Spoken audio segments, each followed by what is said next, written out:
In our modern era, humanity finds itself standing at a profound crossroads of belief.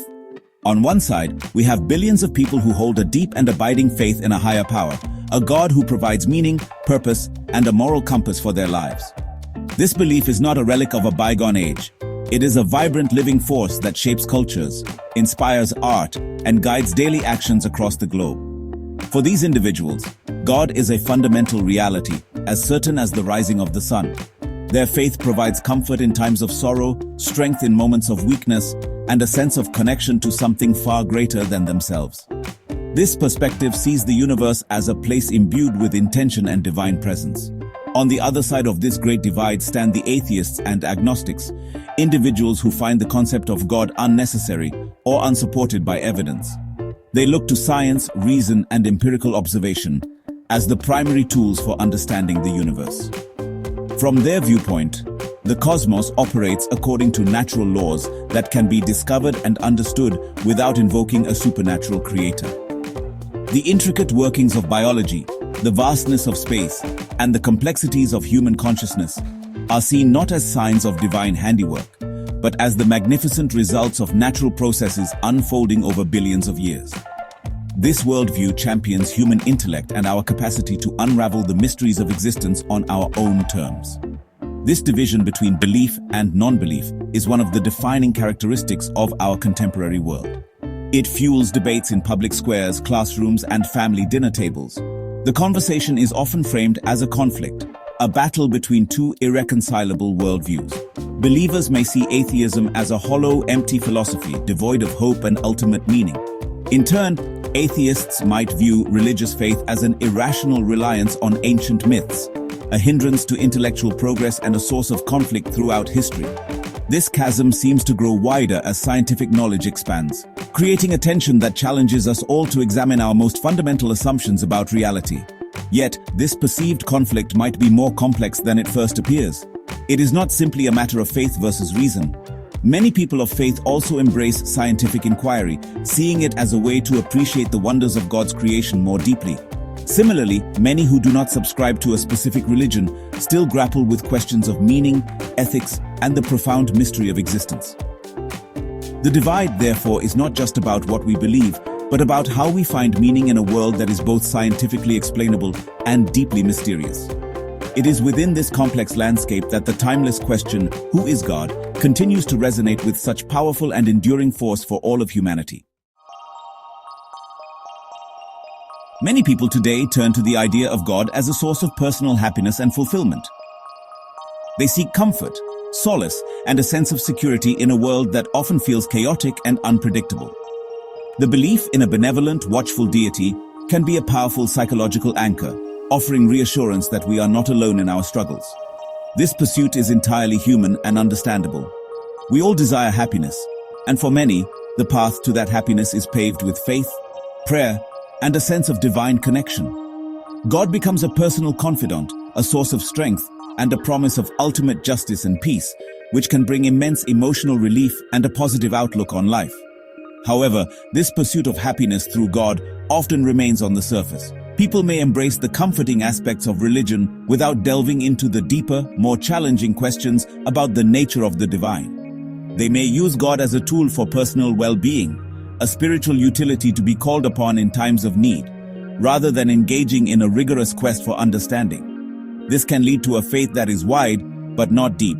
The concept of God becomes customized to fit personal desires, creating a God of my own understanding who affirms our choices and soothes our anxieties, but rarely challenges us to grow or to confront the more difficult aspects of spirituality and existence. This superficial engagement means that while many profess a belief in God, their actual knowledge of who or what they believe in is limited. The name God is used, but the substance behind the name is often vague and undefined. It becomes a placeholder for a general sense of a higher power, a cosmic force for good. This lack of deep theological or philosophical inquiry can make faith fragile. When faced with profound suffering, intellectual challenges from science, or the silence of the heavens, a faith built only on the expectation of happiness can easily crumble, leaving a person feeling disillusioned and abandoned by the very source of comfort they once cherished. True understanding of the divine, as described by mystics and theologians throughout history, requires more than just seeking pleasant feelings. It demands intellectual curiosity, spiritual discipline, and a willingness to grapple with paradox and mystery. It involves moving beyond the self-centered question of what can God do for me, to the more profound inquiry, who is God? This shift in perspective is crucial. It transforms the relationship with the divine from a transactional one, based on receiving benefits, into a transformative one, based on seeking truth, wisdom, and a genuine connection to the ultimate reality, whatever that may be. Throughout human history, cultures across the globe have conceived of the divine in a multitude of ways. Ancient civilizations in Egypt, Greece, and Rome worshipped vast pantheons of gods and goddesses, each presiding over specific domains of nature and human life. There was a god of the sun, a goddess of the harvest, a god of war, and a deity for love. This polytheistic worldview saw the cosmos as being governed by a diverse assembly of supernatural beings, whose powers and personalities often mirrored the complexities and unpredictability of the world itself. These gods were not distant or abstract. They were active participants in human affairs, requiring rituals, sacrifices, and devotion to maintain cosmic balance and secure their favor. This multiplicity of gods reflects a fundamental human attempt to make sense of a complex world. By assigning different aspects of reality to different deities, people could create a framework for understanding forces that were otherwise mysterious and overwhelming. A storm could be understood as the anger of a sky god, while a bountiful harvest was a gift from a fertility goddess. However, as philosophical and religious thought evolved, a powerful new idea began to emerge in different parts of the world.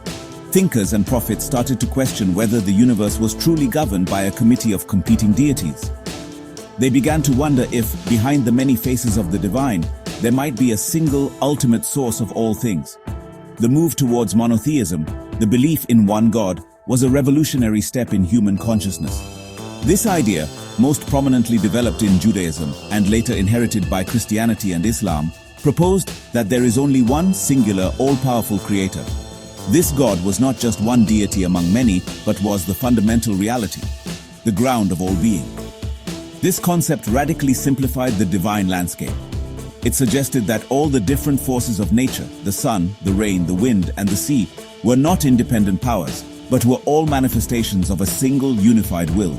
This shift had profound implications for how humanity understood its place in the cosmos. This raises a crucial question for our exploration. If there is a divine reality, is it more likely to be singular or multiple? While the idea of many gods offers a rich tapestry of myth and story, the concept of a single God presents a vision of ultimate unity and coherence. It suggests that the universe, in all its staggering diversity, is not a chaotic collection of separate parts, but an integrated whole, flowing from one source. The laws of physics, which apply uniformly across the entire cosmos, could be seen as reflecting this underlying unity. The search for God then becomes a search not just for a powerful being, but for the ultimate principle of oneness that binds everything together. Modern science has given us a remarkable story about the origin of our universe, the Big Bang Theory. This theory posits that approximately 13.8 billion years ago, all the matter and energy in the cosmos was concentrated into an infinitesimally small, hot, and dense point known as a singularity. From this point, the universe began a rapid expansion, an explosion of space and time itself, which continues to this day. This scientific account of creation is one of the most significant intellectual achievements of our time, supported by a wealth of evidence, from the cosmic microwave background radiation to the observed redshift of distant galaxies. It provides a powerful, rational framework for understanding where everything came from. However, the Big Bang Theory, for all its explanatory power, leaves us with a profound mystery right at the very beginning. Science can describe what happened a fraction of a second after the expansion began, but it cannot explain the singularity itself or what caused it to bang in the first place. What was there before the Big Bang? What initiated this cosmic event? These are questions that currently lie beyond the reach of physics. It is at this boundary of scientific knowledge that a fascinating intersection with religious thought occurs. Many ancient creation stories, though written in mythic language, speak of a moment of beginning, a creation from nothingness, or from a primordial chaos. Let us consider the nature of this primordial event. The term Big Bang is somewhat misleading. It wasn't an explosion in space. but an expansion of space. Yet, the idea of a bang evokes the concept of sound. In many religious traditions, creation is initiated through a divine utterance, a sacred word or sound. The book of Genesis famously states, "And God said, 'Let there be light,' and there was light." In Hindu traditions, the syllable Om is considered the primordial sound from which the universe emanated. Could it be that our scientific term Big Bang is an unconscious echo of this ancient intuition that creation began with a vibration, a sound, a word spoken into the void? This is not to say that the Big Bang theory proves the existence of God. Rather, it shows that our most advanced science leads us to a point of ultimate mystery that resonates with ancient spiritual ideas. The question of the first cause remains. If the universe began with the Big Bang, what caused the Big Bang? Was it a random quantum fluctuation in a pre-existing void, as some physicists speculate? Or was it the result of a deliberate act, a word spoken by a creator who exists outside of time and space? Science provides the how of the universe's beginning, but it does not, and perhaps cannot, provide the why. The echo of that first moment continues to reverberate, inviting both scientific and spiritual inquiry.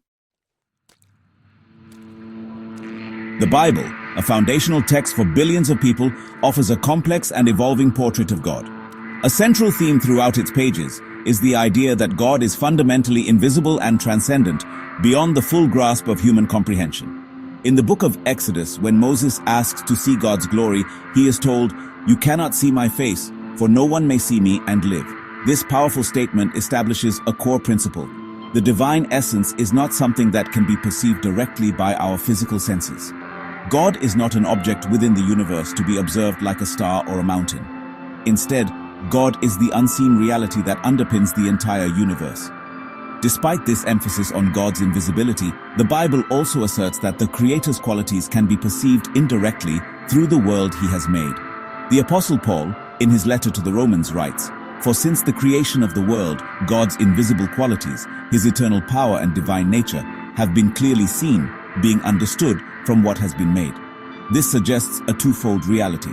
God's essence remains hidden, yet His attributes, His power, His wisdom, His creativity, are revealed in the fabric of creation itself. It's kind of like seeing the work of a great artist. You may never see the artist, but you can understand their genius and character by studying their paintings. This idea invites us to look at the world with a different kind of vision.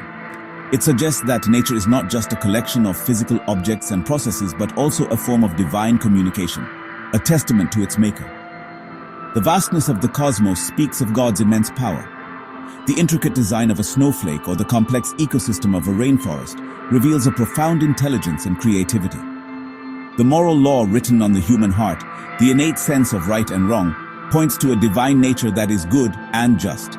According to this biblical perspective, the evidence for God is not hidden away in some obscure corner. It is all around us, waiting to be recognized. This dual portrait of God, as both invisible and revealed, helps to reconcile the apparent absence of God with the claims of faith. People who say, "I have never seen God," are, from this perspective, stating the obvious. God is not meant to be seen in a literal sense. The challenge of faith is not to find a physical being called God, but to learn to perceive the invisible qualities of the divine in the visible world. It requires a shift from looking for God to looking at the world through the lens of faith, interpreting the data of our senses in a way that acknowledges the possibility of an unseen eternal power behind it all. When we step away from ancient texts and simply observe the natural world, we are confronted with overwhelming complexity and order. Consider the delicate architecture of a single living cell, a microscopic city bustling with intricate machinery, all working in perfect harmony to sustain life. Think of the vast and interconnected web of ecosystems, where every organism, from the smallest bacterium to the largest whale, plays a crucial role in a balanced system. The planet itself is a marvel of fine-tuning, orbiting the sun at just the right distance, with a protective atmosphere and magnetic field that make life possible. These phenomena can be explained by scientific principles, but their sheer elegance and coherence can also inspire a sense of awe. This sense of awe has led many thinkers, both ancient and modern, to see the natural world as a powerful argument for the existence of a creator. This is often called the teleological argument, or the argument from design. The reasoning is simple and intuitive. When we find a watch on the beach, we do not assume that the wind and waves randomly assembled its gears and springs. We infer the existence of a watchmaker. Similarly, when we observe the far greater complexity and functionality of the universe and the life within it, it seems reasonable to infer the existence of a cosmic designer, a divine intelligence who crafted it all with purpose and foresight. Science, of course, offers an alternative explanation for this apparent design: the process of evolution by natural selection. This powerful theory explains how complex life forms can arise from simpler ones over vast stretches of time, through random mutation and the non-random selection of traits that enhance survival and reproduction. For many, evolution removes the need for a divine designer. However, for others, it does not eliminate God but rather reveals the genius of his method. In this view, God did not micromanage every detail of creation, but instead established the elegant natural laws and processes, including evolution, that would allow a rich and diverse universe to unfold and create itself. Ultimately, whether one sees design or randomness in nature may depend on one's starting assumptions. Science can describe the mechanisms of the universe, but it cannot definitively answer the question of whether there is a purpose or intention behind those mechanisms. The intricate dance of galaxies, the laws of physics that govern them, the emergence of conscious beings who can contemplate it all, is this all just a fortunate cosmic accident? A tale told by an idiot, full of sound and fury, signifying nothing? Or is it a meaningful story, a work of art whose beauty and complexity point to an artist? Nature provides the evidence. How we interpret it remains a deeply personal and philosophical choice. Science is arguably humanity's most successful method for acquiring knowledge about the physical world. Through the scientific method, observation, hypothesis, experimentation, and verification, we have unraveled the secrets of the atom, mapped the human genome, and peered back to the dawn of time. The power of science lies in its limitations. It deliberately confines its inquiry to the natural, the measurable, and the testable. It asks questions about how things work, and it provides answers that are provisional, always subject to revision in the light of new evidence. This disciplined approach has yielded incredible technological and intellectual progress, transforming our world in countless ways. However, it is precisely these self-imposed limits that prevent science from answering certain kinds of questions. Science can tell us the chemical composition of a tear, but it cannot explain the meaning of grief. It can describe the neurological processes of love, but it cannot capture the experience of love itself. Crucially, science cannot address questions of ultimate meaning, purpose, or morality. It cannot tell us why there is a universe at all instead of nothing. These are not scientific questions because they are not subject to empirical testing. They belong to the realms of philosophy and theology, which explore dimensions of reality that lie beyond the scope of physical measurement. This is where the idea of divine creation re-enters the conversation. The claim of faith is not necessarily that God is a scientific hypothesis that can be proven or disproven in a laboratory. Rather, it is the claim that reality is larger than what science can measure. The belief in a creator is a philosophical stance, an interpretation of the totality of existence. It proposes an answer to the why questions that science leaves unanswered. It suggests that the orderly, intelligible universe discovered by science is not a brute fact, but is grounded in a transcendent intelligence and purpose. This does not contradict science, it seeks to provide a deeper context for its findings. Therefore, the perceived conflict between science and religion is often a category error. It is like trying to use a metal detector to appreciate a poem. The tool is simply not designed for the task. Science is the right tool for understanding the physical mechanisms of the universe. Religion and philosophy are the tools we use to explore its meaning. Acknowledging the limitations of scientific knowledge is not an anti-scientific stance. It is a profoundly pro-scientific one. It allows science to do what it does best, while also leaving space for other modes of human inquiry, including the ancient and enduring quest to understand our relationship with the divine. To conclude our journey, we return to the central question: who is God? We have seen that this is not a simple question with a single easy answer. It sits at the heart of a great divide in modern thought. We have explored how the search for God can be a superficial quest for happiness or a deep dive into profound mystery. We have considered the shift from many gods to one God, and how the scientific story of the Big Bang echoes ancient creation myths. The Bible presents God as both radically invisible and yet perceivable through His creation. a creation whose intricate design in nature can be interpreted as either cosmic accident or divine artistry. The path forward may not lie in trying to prove God's existence in a scientific sense, as if God were one more item to be catalogued in the inventory of the universe. Perhaps the key is to cultivate a different way of seeing, a new level of awareness. It's about recognizing the fingerprints of the divine in the everyday fabric of our lives. It is seeing the extraordinary in the ordinary, the mathematical precision in a flower's petals, the unshakable love between a parent and child, the quiet whisper of conscience guiding us toward kindness, the overwhelming feeling of awe when we look up at a star-filled night sky. These moments can be gateways to a deeper reality. Acknowledging a creator can transform our perception of the world and our place in it. It can shift our perspective from one of cosmic indifference to one of profound gratitude. Life itself, in this view, is not a random occurrence, but a precious gift. The world is not just a collection of resources to be exploited, but a sacred trust to be cared for. Our fellow human beings are not just competitors or strangers, but reflections of a divine image, deserving of dignity and compassion. This is not just a philosophical idea. It has profound practical implications for how we live, how we treat each other, and how we care for our planet. Ultimately, the question, who is God, is an invitation. It is an invitation to look deeper, to think bigger, and to live more fully. Whether one arrives at the conclusion of a personal, loving God, an impersonal creative force, or simply a profound and beautiful mystery, the act of asking the question is what matters. It opens the door to wonder, to humility, and to a richer engagement with the magnificent and perplexing reality in which we find ourselves. Recognizing the possibility of a creator is not an end to inquiry, but the beginning of a lifelong journey of discovery. A journey to see the world not just as what it is, but for what it signifies.